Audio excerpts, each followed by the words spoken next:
ಕಳೆದ ಬಾರಿ ಅತಿ ಹೆಚ್ಚು ಮಳೆ ಬಿದ್ದಂಥ ಜಿಲ್ಲೆ ಎನ್ನುವ ಖ್ಯಾತಿ ಪಡೆದಿರುವಂಥ ಉಡುಪಿ ಜಿಲ್ಲೆಯಲ್ಲಿ ಸದ್ಯ ನೀರಿನ ಬರ ಆಗಮಿಸಿದೆ ಅಂತಲೇ ಹೇಳ್ಬೋದು. ಯಾಕಂತ ಹೇಳಿದ್ರೆ ಪಶ್ಚಿಮ ಘಟ್ಟದ ತಪ್ಪಲ್ನಲ್ಲಿರುವಂಥ ಸ್ವರ್ಣ ನದಿ ಅನ್ನುವಂಥದ್ದು ಬಹುತೇಕ ಬತ್ತಿದ ಸ್ಥಿತಿಯಲ್ಲಿ ಕಂಡು ಬರ್ತಿರುವಂಥದ್ದು. ನಾವೀಗ ಶಿರೂರು ಮೂಲಮಟ್ಟದ ಹಿಂದ್ಗಡೆ ಇದ್ದೇವೆ. ಅಲ್ಲಿ ನೋಡ್ಬೋದು ಏನು ಶಿರೂರು ಮೂಲಮಟ್ಟದ ಕೆಳಗಡೆ ಹರಿಯುವಂಥ ಈ ಸ್ವರ್ಣ ನದಿ ಅನ್ನುವಂಥದ್ದು ಬಹುತೇಕ ಬತ್ತಿ ಹೋಗಿದೆ ಅಂತಲೇ ಹೇಳ್ಬೋದು. ಈಗ ಇನ್ನು ಕೂಡ ಮೇ ಕೂಡ ಬಂದಿಲ್ಲ, ಇನ್ನು 2 ತಿಂಗಳುಗಳ ಕಾಲ ಇದೆ ಮಳೆ ಬರಲಿಕ್ಕೆ. ಮುಂಗಾರು ಆಗಮನ ಅನ್ನುವಂಥದ್ದು ಉಡುಪಿ ಜಿಲ್ಲೆಗೆ ಜೂನ್ ಮೊದಲ ವಾರದಲ್ಲಿ ಬರುವಂಥದ್ದು.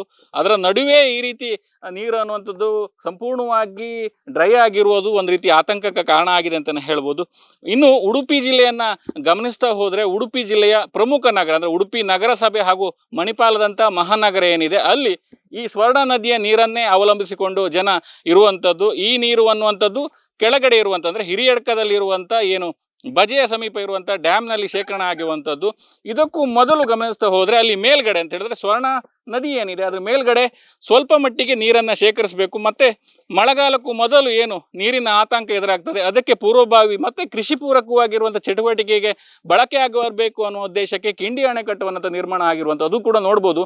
ಎಲ್ಲಿಯೂ ಕೂಡ ಅಣೆಕಟ್ಟಿಗೆ ಹಲಿಗೆಯನ್ನು ಹಾಕಿಲ್ಲ ಅಂತ ಹೇಳಿದ್ರೆ ಸಂಪೂರ್ಣವಾಗಿ ನದಿ ಡ್ರೈ ಆಗುವಂಥದ್ದು ಮತ್ತು ಒಣಗಿದ ಸ್ಥಿತಿಯಲ್ಲಿ ಕಂಡು ಬರುವಂಥದ್ದು ನೀವು ನೋಡ್ಬೋದು. ಕಿಂಡಿ ಅಣೆಕಟ್ಟನ್ನು ಗಮನಿಸ್ತಾ ಹೋದ್ರೆ ಅಲ್ಲಿ ಅದರ ಕೆಳಗಡೆ ಸ್ವಲ್ಪ ನೀರು ನೋಡ್ಬೋದು. ಮತ್ತು ಬಹುತೇಕ ಇಲ್ಲಿ ಬಂಡೆಗಳು ಅಥವಾ ಈ ಒಣಗಿದ ನಂತರ ಕಾಣುವಂಥ ಏನು ಕಲ್ಲುಗಳನ್ನೇ ನಾವು ಈ ನದಿಯಲ್ಲಿ ಕಾಣಬಹುದಾಗಿದೆ. ಅಂತ ಹೇಳಿದ್ರೆ ಮಳೆಗಾಲನ ನಾವು ಹೊರತುಪಡಿಸಿದ್ರೆ ಈ ಟೈಮಲ್ಲಿ ಬಂದರೆ ಈ ಸ್ವರ್ಣ ನದಿ ಅನ್ನುವಂಥದ್ದು ಹೌದಾ ಅಥವಾ ಇದೇನು ಬೇರೆ ಏನೋ ಅನ್ನುವಂಥ ರೀತಿಯಲ್ಲಿ ಕಲ್ಪನೆ ಮೂಡುವ ರೀತಿಯಲ್ಲಿ ಬಂಡೆಗಳನ್ನು ನಾವು ಕಾಣಬಹುದಾಗಿದೆ ಅಂತಲೇ ಹೇಳ್ಬೋದು.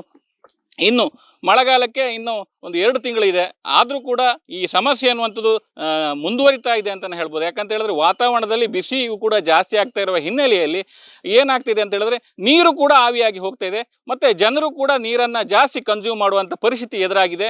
ಇನ್ನು ಈ ಬಗ್ಗೆ ನಗರಸಭೆಯವರು ಯಾವ ರೀತಿ ಕ್ರಮವನ್ನು ಕೈಗೊಳ್ತಾರೆ, ಕಳೆದ ಬಾರಿಯ ರೀತಿಯಲ್ಲಿ ರೇಷನಿಂಗ್ ಸಿಸ್ಟಮ್ನಲ್ಲಿ ನೀರನ್ನು ಕೊಡುವ ವ್ಯವಸ್ಥೆ ನಡೀತದೆ ಅಥವಾ ಈ ಮಧ್ಯೆ ಮಳೆ ಬಂದರೆ ಸ್ವಲ್ಪ ಜನರ ಆತಂಕ ಕಡಿಮೆ ಆಗ್ಬೋದು ಅನ್ನುವಂಥ ನಿರೀಕ್ಷೆಯಲ್ಲಿ ಜನರಿದ್ದಾರೆ.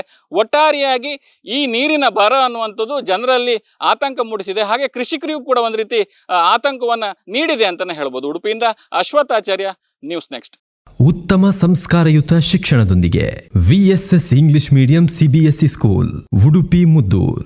ನರ್ಸರಿಯಿಂದ 10ನೇ ತರಗತಿವರೆಗೆ ಶಿಕ್ಷಣದ ಜೊತೆಗೆ 5ರಿಂದ 10ನೇ ತರಗತಿವರೆಗಿನ ವಿದ್ಯಾರ್ಥಿನಿಯರಿಗೆ ಉತ್ತಮ ಹಾಸ್ಟೆಲ್ ಸೌಲಭ್ಯವೂ ಇದೆ. ನಿಮ್ಮ ಮಕ್ಕಳ ಪ್ರವೇಶಾತಿಗಾಗಿ ಈ ಸಂಖ್ಯೆಗೆ ಕರೆ ಮಾಡಿ.